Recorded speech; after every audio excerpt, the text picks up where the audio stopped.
Sarah's spraying the poison oak with vinegar and salt water, 30% vinegar.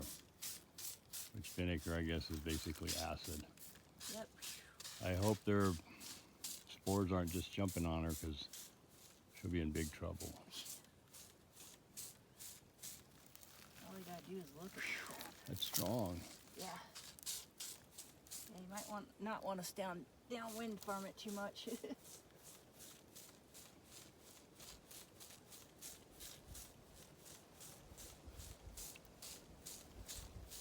This is not poison oak.